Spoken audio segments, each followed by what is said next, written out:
Muy buenos días para todos.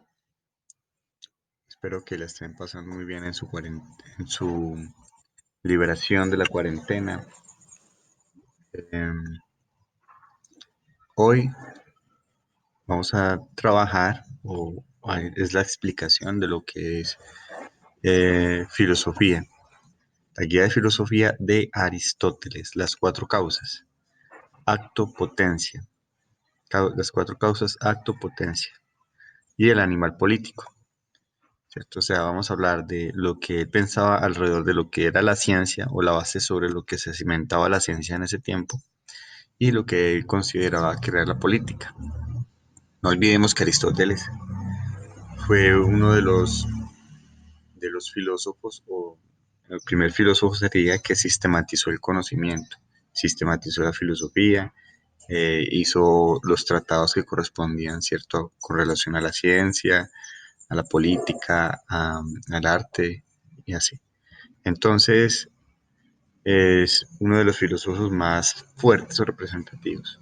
Acuérdense también que él es, eh, fue discípulo de Platón, fue estudiante de Platón, pero difirió en su filosofía porque para él no fue suficiente el hecho de hacer una división entre el mundo de las ideas y el mundo de la sensibilidad, ¿cierto? El mundo de la oscuridad. Entonces, para él todo está junto, no hay que hacer una división. Todo está dentro de un mismo mundo, que es este mundo, y ahí vamos a encontrar precisamente esto que nosotros llamamos las cuatro causas. Aquí están las cuatro causas. También habló sobre política. Eh, Estas personas fue supremamente inteligente y tocó muchos temas de forma renovadora y por tanto de manera que pudo establecer el inicio de un estudio en esos campos. Listo. Aquí tenemos la competencia y bajamos al ejercicio de motivación. Dice acá, realiza la siguiente actividad. Todos los números 4 que encuentres, todas las letras T que encuentres, todos los números impares que encuentres, todas las vocales que encuentres. ¿Qué es lo que va a hacer? Va en esta sopa de letras y números, va a ser la búsqueda de esos puntos que acabo de mencionar. Y una vez realizado, anota el tiempo empleado en realizar las cuatro tareas. Esto va a ser un indicador de la capacidad suya de análisis visual y mental que tiene para identificar cosas. En este caso, números y letras. ¿Listo? Entonces pues, un ejemplo, ¿cierto? Aquí empiezo. Tengo un 5, ya llevo uno, pues voy anotando.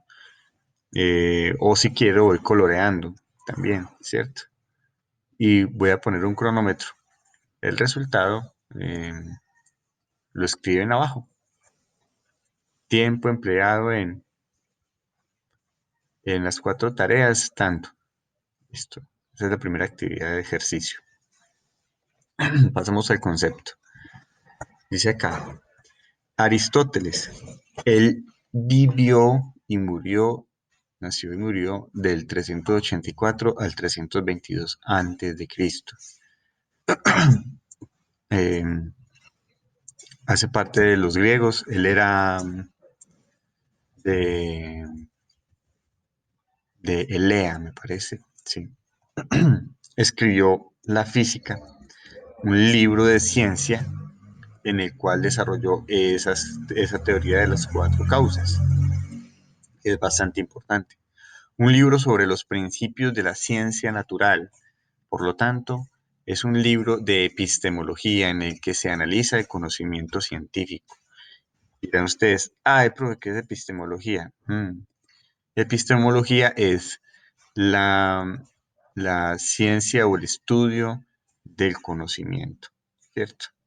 Del conocimiento a través de la experiencia.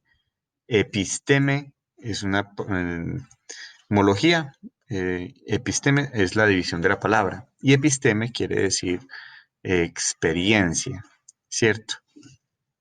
Como es experiencia, entonces es la forma en que llega el conocimiento a través de la experiencia. Bueno, entonces, en ese tiempo se hizo ese libro pensando que fuera un tratado de epistemología, o sea, de cómo el ser humano hace para obtener el conocimiento. ¿Cómo hacemos para poder conocer algo y que ese conocimiento sea cierto? Eso es cierto. Eso hizo Aristóteles. Ahora pasamos a mirar qué son la teoría de las cuatro causas. Hay cuatro causas. Causa formal, causa final, causa material y causa eficiente. Son muy sencillitas de entender.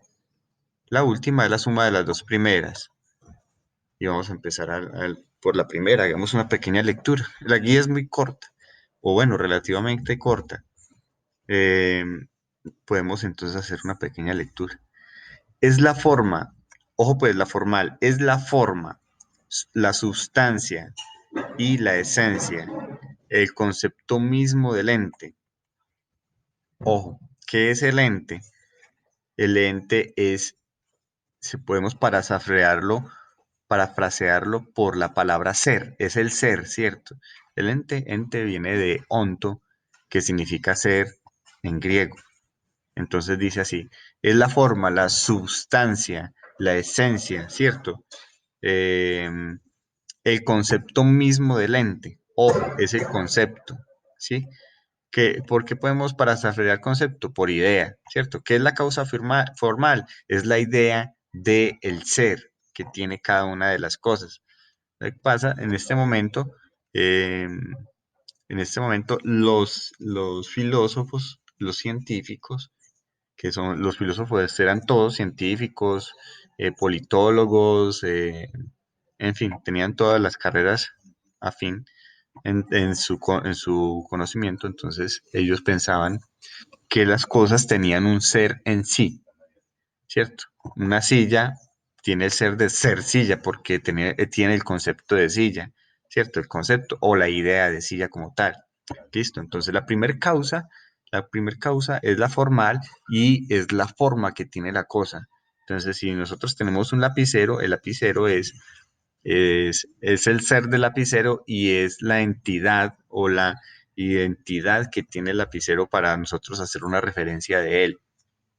Por eso, cuando nosotros decimos, ve, préstame el lapicero, sabemos a qué nos referimos porque tenemos la esencia del lapicero o de todo lo que involucra ser un lapicero en sus diferentes variedades, ¿cierto? Continuamos la lectura.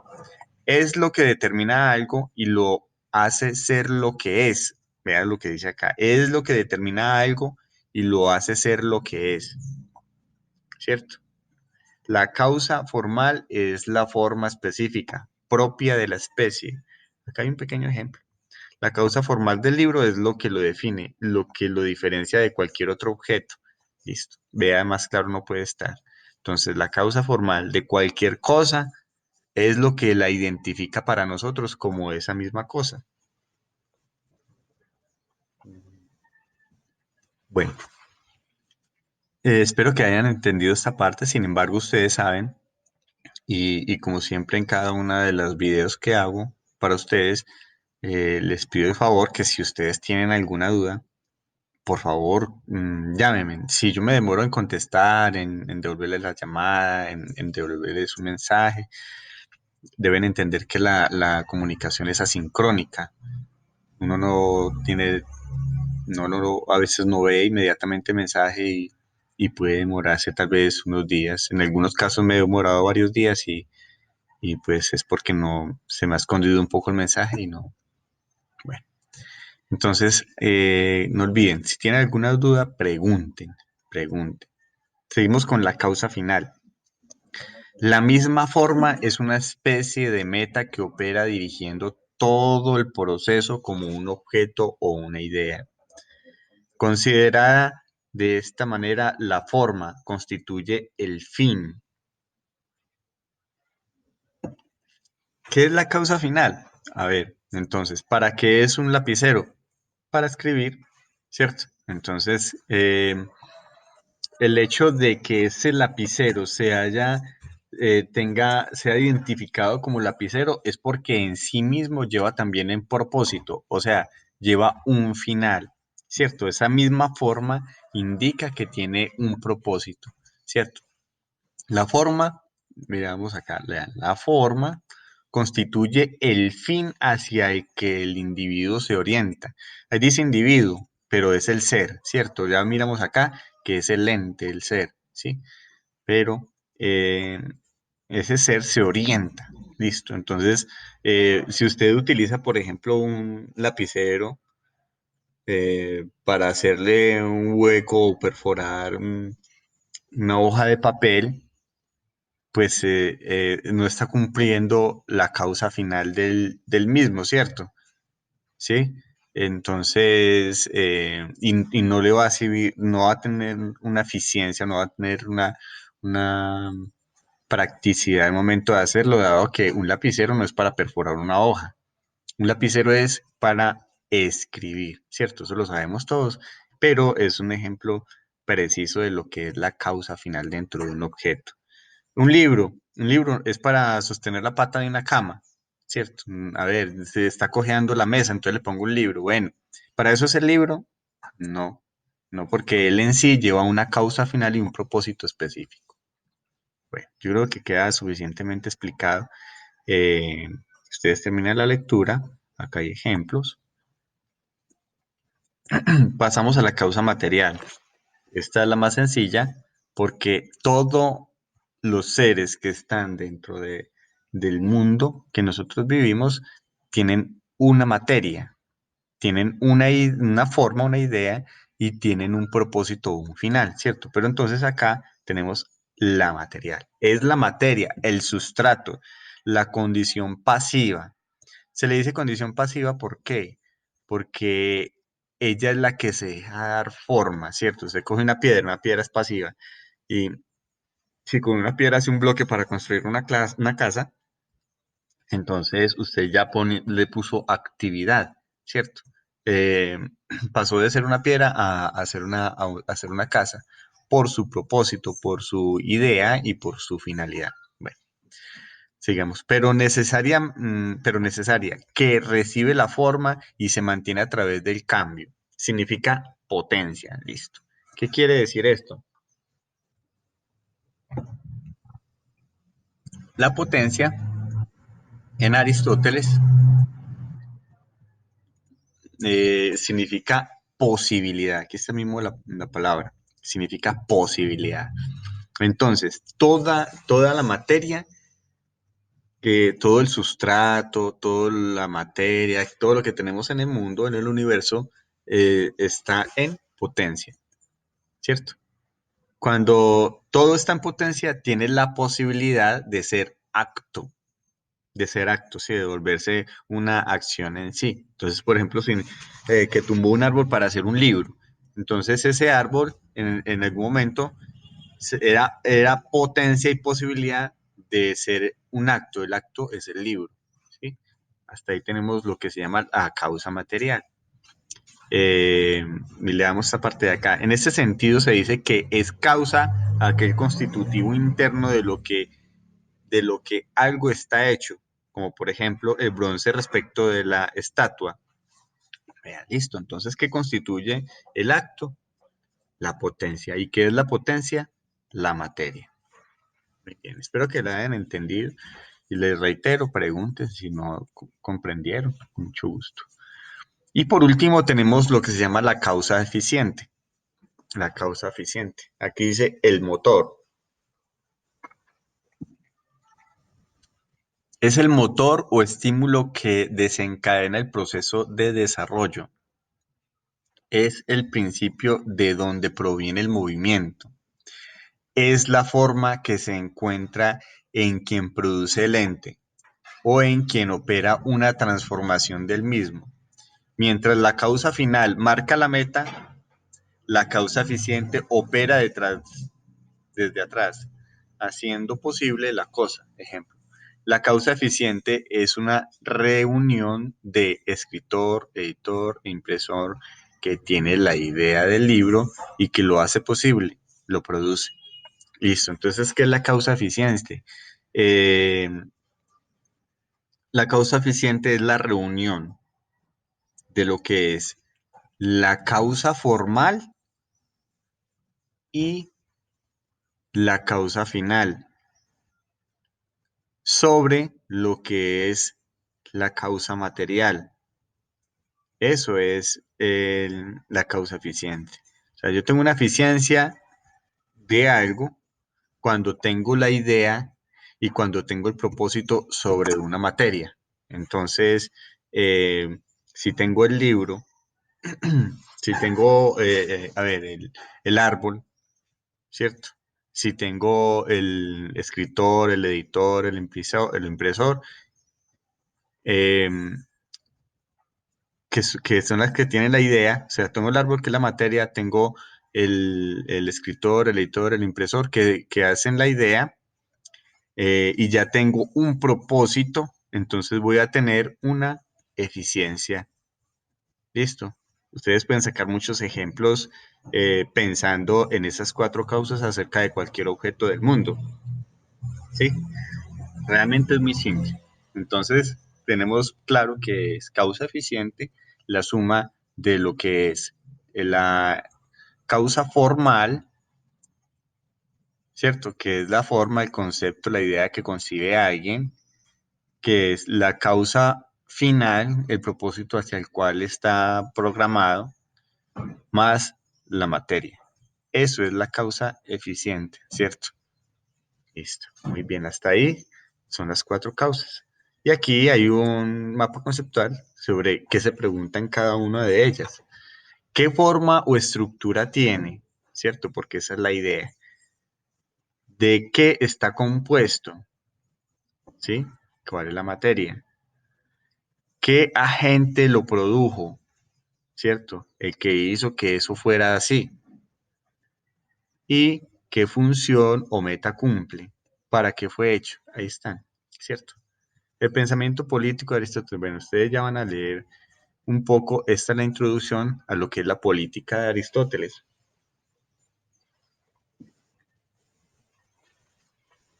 Dice ahí, el pensamiento político de Aristóteles es un elemento más de su pensamiento.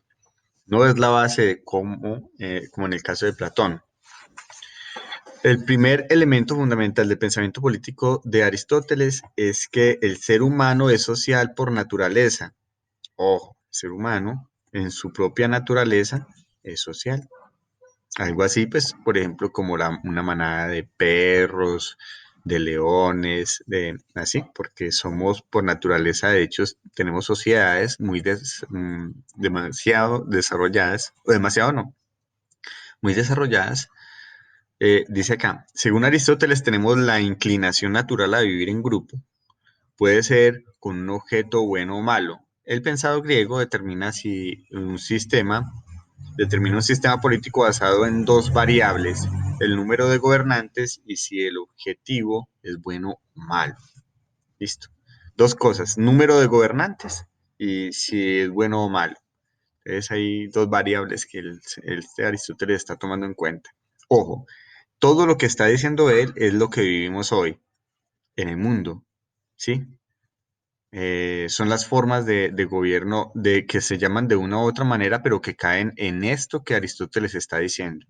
Entonces vea que es un pensamiento que tiene una vigencia desde 2000, a ver cuándo fue que nació Aristóteles, ustedes que se acuerdan, aquí, 2000, el fecha en que murió, 322, 342, 2342 años atrás, Aristóteles ya tenía analizado la naturaleza política del hombre. Y entonces habló sobre esos diferentes aspectos. Aquí hay pues como está el mapa conceptual que nos da una breve explicación acerca de su pensamiento político. Forma de Estado buena, ¿cierto? Está la politeia, que es la democracia, está la monarquía, que es el gobierno de una sola persona, aquí es el gobierno de todos, y está la aristocracia, que es el gobierno de algunas... aristócrata quiere decir familia eh, reconocida o familias, personas que tienen pues como un estatus poder político y poderoso. Disculpe. Entonces, aquí dice que la monarquía se degenera cuando se vuelve una tiranía. Cuando la monarquía es gobernada por una sola persona y esa persona gobierna mal o haciéndole daño a sus súbditos, entonces eso se convierte en una tiranía. Pero muchas veces vamos a escuchar que hay un tirano.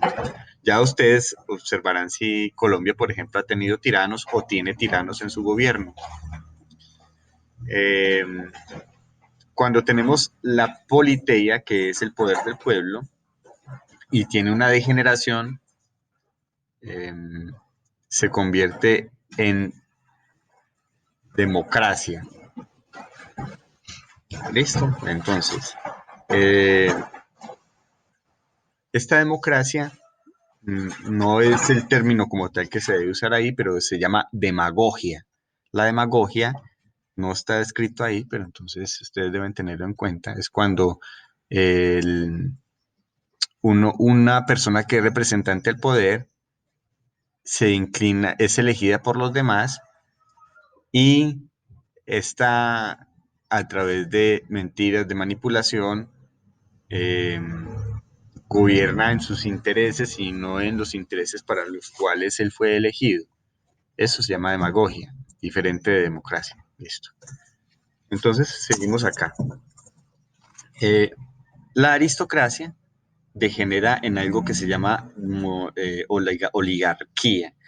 Un aristócrata puede tener poder económico, poder político, pero es bueno siempre y cuando beneficie a las personas vulnerables, ¿cierto? Cuando esté a favor de tener consideraciones y beneficios para que todos vivan en una armonía. Pero cuando no es así, esto se degenera en algo que se llama oligarquía. ¿Por qué? Porque gobiernan para ellos mismos, nada más, y no piensan en los otros, o sea, en las personas vulnerables. ¿Y cuáles son las personas? Aquí están ricos, que son personas del pueblo, clase media, que también son las personas del pueblo, ¿cierto? Y que ocupan el estatus económico más o menos en término medio, y pobres los que son los más vulnerables dentro de una sociedad.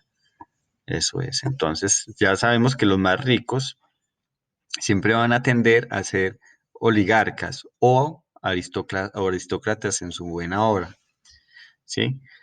Eh, los que más hacen control de los, según Aristóteles, del buen estado, ¿cierto? Son la clase media. Por eso aquí tenemos una flecha que nos, bien gorda, ¿cierto? Bien grande, que nos indica que este grosso de la sociedad debe ser el mayor. Si dentro de una sociedad esta curva varía, ¿cierto? Por ejemplo, están los pobres, nunca va a estar en los ricos, obviamente, porque los ricos van a ser muy escasos dentro de una sociedad, y más en esta, por ejemplo, en la que nosotros estamos viviendo. El grosso de la población en Colombia debe venir por acá. No, no sería aquí en medio como es el ideal de Aristóteles, como es el ideal de la política o de la sociedad humana, sino que en Colombia es por aquí. Pero aquí tenemos la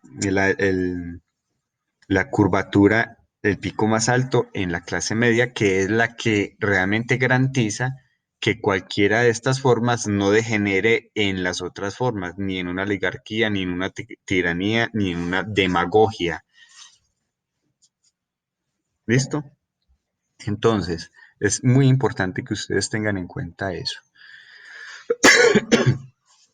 Eh, Siempre la clase pobre o las personas más vulnerables, por su vulnerabilidad, van a tender a, a tener una democracia. Siempre los ricos, por su proteger su posición, van a tender a una aristocracia o una monarquía, o como ya les mencioné, en su defecto, una teoría, tiranía o una oligarquía. Bueno, Cualquier duda o aclaración que necesiten, con gusto. Ya terminan ustedes de leer y pasamos al último punto, que es la ejercitación ejemplo o simulación. Dice acá, completa el siguiente cuadro, siguiendo el ejemplo. En este caracterizarás las 4 causas señaladas por Aristóteles. Aquí me falta una tilde. Las 4 causas señaladas por Aristóteles, ¿cierto? Aquí tenemos un ejemplo, ustedes van a llenar lo demás. Dice acá el punto B, en grupos. Esto no lo van a hacer en grupos, ¿de acuerdo? Esto no. Esto no lo hacen en grupos. Dice, escribe un breve ensayo sobre el pensamiento político de Aristóteles, contrastándolo con la realidad de nuestro país y con tu perspectiva. Debe tener excelente redacción. Ten en cuenta las siguientes recomendaciones. Ojo, para escribir un ensayo, aquí hay unas recomendaciones. ¿Sí? Piensa en una temática. ¿Cuál es? La política, ¿cierto? Estamos hablando de política en este punto.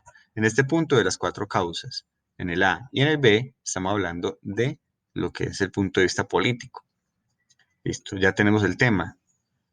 2, investiga todo lo que puedas acerca del tema que tratarás. Ustedes pueden hacer consultas, pueden ir más allá acerca de los conceptos que está mencionando Aristóteles, de las formas de gobierno, etc.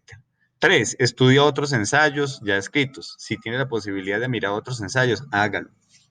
No es copia. Copia es cuando usted transcribe lo que otro dice como si fueran palabras suyas y no lo menciona. Usted puede poner en su ensayo citas de otros textos. Es posible, sí, y no está mal. Siempre y cuando usted lo cite. ¿Cómo se cita? Simplemente mencionando de qué libro y de qué página y de qué autor lo trajo. Ya, eso es todo. El lenguaje, ustedes deben, hay que ver lo que son las normas para citas, en libros, revistas, etcétera. Bueno, 3, estudia otros ensayos, listo, sí ya. 4, no abarques demasiados puntos, ¿sí? Un ensayo debe ser sencillo y debe tratar un problema, ¿cierto? Y donde usted da una opinión. ¿Qué es un ensayo? Una opinión fundamentada a través de una serie de razones que usted va a dar con relación a un tema, ¿cierto? Bueno. 5, utiliza frases cortas. Frases cortas para poder iniciar cada uno de los párrafos o ideas que usted tiene, ¿cierto? Acuérdese que una frase, una idea que usted tenga debe ser sustentada, porque usted no va a opinar algo y lo va a dejar suelto. Listo. Y 6, incluye reflexiones. Bueno, cuando usted ya termina de fundamentar su opinión acerca de algo, en este caso acerca de una posición política, o acerca de la política que dijo Aristóteles, o porque está a favor, o porque está en contra de lo que dijo Aristóteles, o porque, en fin, o coge específicamente una parte del gobierno que menciona Aristóteles, está bien, ¿cierto? Usted ya sabrá cómo lo hace. Va a hacer reflexiones después de que concluya, ¿cierto? Va a reflexionar, bueno, si esto fuera así, eh, desde lo más profundo de su pensamiento, lo va a recoger y lo va a sustentar, lo va a fundamentar. Muy bien, espero que les haya servido este video para que les quede más claro y no se queden sin la clase. Que pasen una excelente semana. Eh, Estén bien atentos a la fecha de entrega. No manden el trabajo antes, obviamente tampoco después de la fecha de entrega. Creo que es el 22 de este mes, si no estoy mal, creo que es el 22 para esta fecha. Entonces, estén atentos por si hay alguna corroboración. Que pasen excelente día, les deseo lo mejor.